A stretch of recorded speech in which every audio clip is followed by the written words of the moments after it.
Zdravím všechny na YouTubeku, tak tu máme další případ. Jedná se o Renault Modus, rok výroby 2005, 1.6 benzínová, přičemž u tohoto vozidla se projevuje závada v tom, že vozidlo prostě nejde vůbec nastartovat. Točí, ale prostě ani nehlesne. Když mě volal majitel, tak údajně to vozidlo normálně přijelo k baráku a druhý den ráno tak prostě nešlo nastartovat. Tak jsem vyjel na místo vyzkoušet základní životní funkce, jestli jsou všechny pojistky v pořádku a napíchnout diagnostiku, vyloženě vyzkoušet, co píše paměť závad motoru. Pojistky byly dobrý, bohužel. Po napíchnutí diagnostiky se zjistilo, že bylo uloženo asi 5 nebo 6 chyb ohledně škrtící klapky, pedálu plynového, něco s lambda sondou a takovýhle záležitosti. Přičemž mohly to být věci, které tam byly nachytané třeba za x let nazpátek, takže jsem provedl vymazání chybových kódů a v podstatě všechny chybové kódy se vymazaly. Po vyzkoušení na startování se objevila jedna chyba, jo, my si to ukážeme. Jo, čili teď mám vozidlo napíchnutý na diagnostiku a neukazuje žádné chyby. Když začnu startovat, jo, doufám, že jo, slyšíme, že auto nechytá a podíváme se na paměť závad a vidíme zde chybu DF154 obvod snímače signálu setrvačníku. Tady ta chyba nám napovídá, že je něco se snímačem na klikový řídeli, čili to vozidlo evidentně neví, že se točí motor, takže ani se nesnaží vytvářet jiskry na svíčkách, ani se asi evidentně nesnaží vstřikovat palivo. Takže my se podíváme na to, jak zdiagnostikovat snímač na klikovce. Samozřejmě to, že nám to říká diagnostika, může být pravda, ale ani nemusí. Takže my si musíme před samotnou, například třeba výměnou toho snímače, ověřit, jestli se opravdu jedná o ten snímač, aby jsme zbytečně nekupovali a neměnili díly. Máme otevřenou kapotu, vidíme teda, že přístup k motoru je poměrně teda bídnej, tady vidíme akumulátor, tady teda otevřený nějaký větší pojistky, který jsem samozřejmě kontroloval jako první. Budeme si muset nejdřív oddělat ten vrchní plast, který je přidělaný tady 4 šroubkama, pod tím bude evidentně nějaký další plast, který bude přidělaný zase tady těma šroubkama, který tam trošku vykukujou, takže to bude taková práce, no uvidíme, snad to půjde nějak dolů a podíváme se přímo k tomu snímači na klikovce, jestli ho tam někde najdeme. Samozřejmě snímačem na klikovce to nemusí být, jo, samozřejmě to, že diagnostika hlásí tuhle chybu, tak bych asi zmínil takový 3 okruhy, které by to mohly být, jo. Samozřejmě vadný snímač, samozřejmě vadná kabeláž a v nejhorším případě třeba vadná řídící jednotka motoru. Ale uvidíme, jo. Nejdřív se podíváme na tu nejlevnější část, jo, nebo jak se to veme, no prostě na snímač. Proměříme si ho, zjistíme, jestli je tam vůbec induktivní nebo Hallův snímač. Oměříme si ho a zjistíme, jaký je výsledek a pak se když tak posuneme dál ke kabeláži a po případě k řídící jednotce. Tak jsem odstranil první vrstvu tady těch krytů. Dostali jsme se do druhé vrstvy, kde musíme odstranit tady ty šroubky, které drží vlastně tady ten žlábek na odvod vody. Takže tady je 2, 4, 6 šroubků.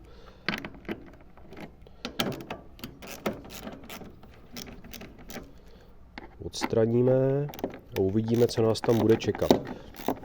Tím, že je to malý auták, tak prostě toho místa tam opravdu není moc. Doufejme, že snímač bude nějak přístupný, včetně kabeláže, protože není nic horšího, než když se člověk nemůže k něčemu prostě dostat. Tak, teďka už to půjde dobře.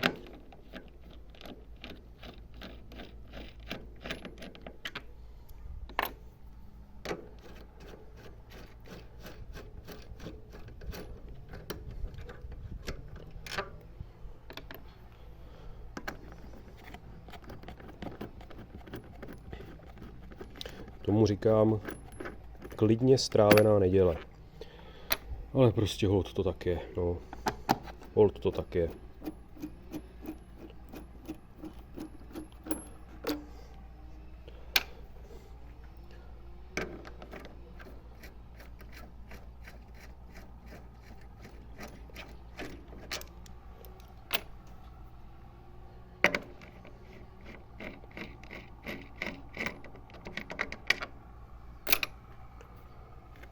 Tak, máme očroubováno. Tak a už se nám to tady otevřelo. Tamhle vidíme nějaký trošku bordílek na hlavě, ale no, to vypadá, že tam asi něco chvilku zatejkalo, je to takový písek s něčím. Tak tady máme škrtící klapku, sání. Bohužel to vypadá, že abychom se dostali ke snímači, který zatím ještě teda nevíme přesně kde je, tak budeme muset asi vyndat baterku s battery boxem a sání, jo, do filtru, aby se nám to tam trošku otevřelo a uvidíme dál, no. Máme konečně vybagrováno, musela teda ven baterka, veškerý plastíky kolem toho, airbox, místo airboxu tady mám teda přenosnou svítilnu, abych vám ukázal, kde se nachází čidlo klikovky, jo, čili takhle, jak ukazováčkem ukazuju, jo, tak přímo to je konektor ke snímači na klikovce. Takže my si snímač vyndáme, rozpojíme konektor a snímač si otestujeme. Tak jsem vydoloval snímač klikovky, je to dvoupinová varianta, takže se jedná na 100% o induktivní snímač, který má jako hlavní komponentu cívku s určitým odporem. Přičemž v katalogovém listě konkrétního snímače jsem si zjistil, jakou má mít hodnotu a můžeme ověřit, jestli tu hodnotu doopravdy má. Takže tady jsem se teďka dotknul pinu, podíváme se na multimetr a vidíme hodnotu 255 ohmů. A to je přesně ta hodnota, kterou má ten snímač mít. Jo? Takže to vypadá, že snímač je v pořádku, ale vyzkoušíme si ho ještě na vozidle přímo při startování, jestli na výstupu lze naměřit signál, který tam má být. Snímač máme zase ve vozidle, v tom samém místě, odkud jsem ho vyndal. Přičemž tady můžeme vidět, že konektor ještě není zapojený a abych mohl vůbec měřit signály, které lezou z toho snímače, tak jsem si ze zadu do toho konektoru zastrčil dva kabílky, respektive dva jednožilový vodiče, na který se přichytím osciloskopem a zjistím, jaký signál vlastně leze z toho snímače. Protože testování toho snímače pouze na ohmickou hodnotu nám může odhalit samozřejmě vadný snímač v případě toho, že ta hodnota odporu bude třeba několikanásobně vyšší, než udává katalogový list. Nebo se bude jednat o otevřený obvod, tak jednoznačně ten snímač bude vadný. Ale teďka ten snímač ukazuje ohmickou hodnotu dobrou, ale neznamená to, že ten snímač je v pořádku. Takže vyzkoušíme ho na reálném startu a uvidíme, co se bude dít. Baterku máme v autáku, aby jsme mohli startovat. Dál můžeme vidět sondy k čidlu na klikovce, jo, takže dole jsou připojené sondy k těm vodičům, který jsme si přidělali do konektorů od snímače klikovky. Signál nám vede do osciloskopu, kde si nastavíme časovou základnu takovou, aby jsme stihli zastartovat a stihli jsme se podívat na obrazovku osciloskopu a stopnout signál, abychom viděli, jestli vůbec se tam něco děje. Takže teď máme teda 1 sekundu na dílek, jdeme zastartovat a uvidíme, jestli snímač funguje nebo ne. Tak, sedíme v autáku, tak otočíme klíčkem, startujeme, aha, a vozidlo nám chytlo. Tak to je teda super. Jo. Víceméně jsme snímač vyndali, změřili jeho ohmickou hodnotu a zandali ho zase nazpátek. Jdeme se podívat, jestli osciloskop něco ukazuje. Tohle to je fakt super vždycky, když vlastně nic neuděláte a záhadně to začne fungovat. Jo? Tak. Takže tady vidíme, že na klikovce se něco děje, když změníme časovou základnu, tak vidíme, že teda, já to zkusím zaostřit, ono to moc nejde. Na klikovce se množí pulzy a nulová značka, pulzy, nulová značka, takže ten snímač na první pohled jako chodí. Jo? Teď je otázkou, kde byla ta chyba, jo? Protože ten snímač jsme neměřili v době, kdy to auto nestartovalo.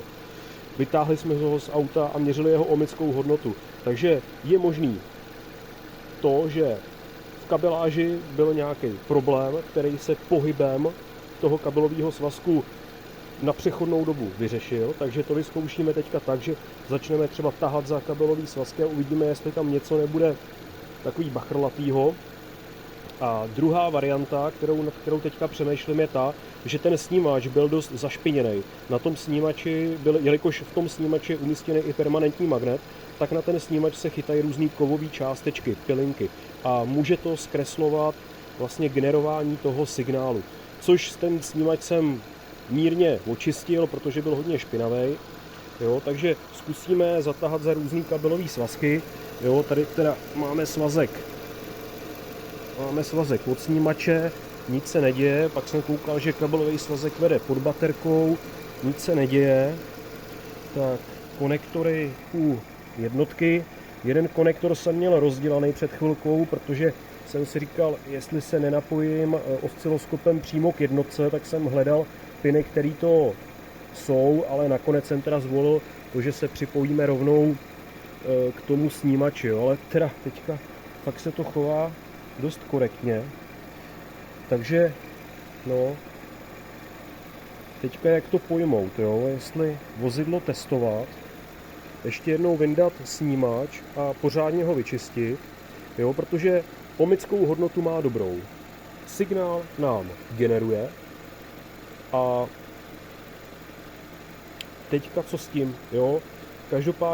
Každopádně určitě ho vyndám ven, očistím, co půjde, ještě zkontroluju kabeláž, propípám jednotlivý vodiče od snímače k jednotce a když nezjistím žádnou nepředloženost, tak asi vozidlo předám k testování a holt se bude testovat. Holt je tady pravděpodobnost nějaká, jo, že to vozidlo zase z toho majitele někde nechá, jo, ale teď v současnou chvíli,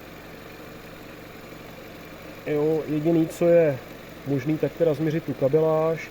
Ještě se tady pokusím teda zahýbat s kabelovými svazkama důkladnějc a uvidíme, co se bude dít. No. Ale teda takovýhle řešení chyb, jo, nebo závad úplně nemám v lásce, protože člověk 100% neví, kde ta chyba vznikla.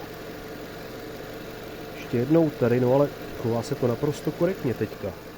Jo, ještě se pak podíváme do diagnostiky, jestli diagnostika ukazuje otáčky, ale to si myslím, že už normálně bude, jo, tak uvidíme. Sedím zase v autáku, takže jsem, jak jsem říkal, otestoval kabeláž mezi snímačem a jednotkou. Ta kabeláž je naprosto v pořádku, zkoušel jsem s ní i hejbat, hodnota odporů se prostě blíží nule, takže v kabeláži bych typoval, že teda chyba nebude. Vyčistil jsem konektory jak na jednotce, tak na snímači. Snímač jsem ještě jednou vyndal, pořádně ho vyčistil a naprosto se to chová korektně, přičemž se podíváme, mám teda připíchlou diagnostiku. Jo, teďka už vidíme, že chyba má příznak přerušovaný, takže zkusíme vymazat.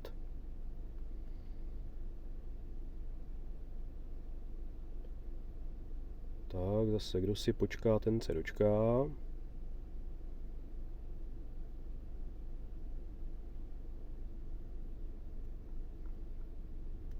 Zkusíme ještě jednou.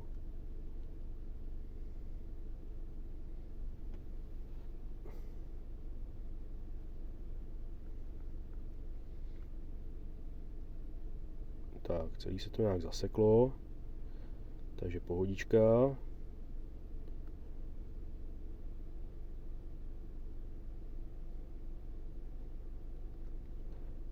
Tak, nebylo možno smazat.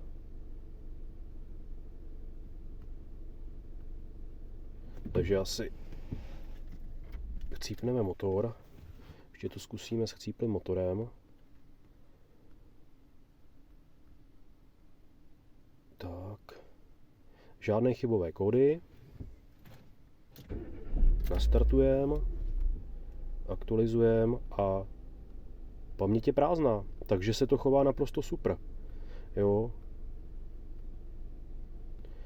Změříme si teda v měřených hodnotách otáčky, no, vidíme 714, 708 otáček za minutu, takže jednotka normálně vidí, že se motor točí a všechno se chová fakt super. Jo, já jsem teda ještě při chvilce samozřejmě trošku googlil a zjistil jsem, že u 1.6 a i jiných motorů renaultáckých je tady ten problém poměrně dost častý. Takže já bych to bral tak, že je velká pravděpodobnost, že se ta chyba už neobjeví, jelikož majitel toho vozidla je můj dobrý kamarád, tak mu to dám na testování, řeknu mu, jaký jsou možný rizika, že ho to prostě může někde nechat, ale vzhledem k tomu, že i v několika fórech zahraničních se podobná tematika řešila a opravdu se ten snímač v vozovkách opravil pouhým vyčištěním, tak bych tady viděl právě tu spojitost. Jo, že jsem ten snímač před měřením ohmské hodnoty trošku vyčistil, protože byl fakt zašvihaný, tak abych nebyl černý jak bota, a to zřejmě, nebo řekl bych asi na 95% mělo ten vliv. Jo. Takže teď se to chová super, auták poskládám, předám majiteli a budu čekat na zpětnou vazbu, co se bude dít.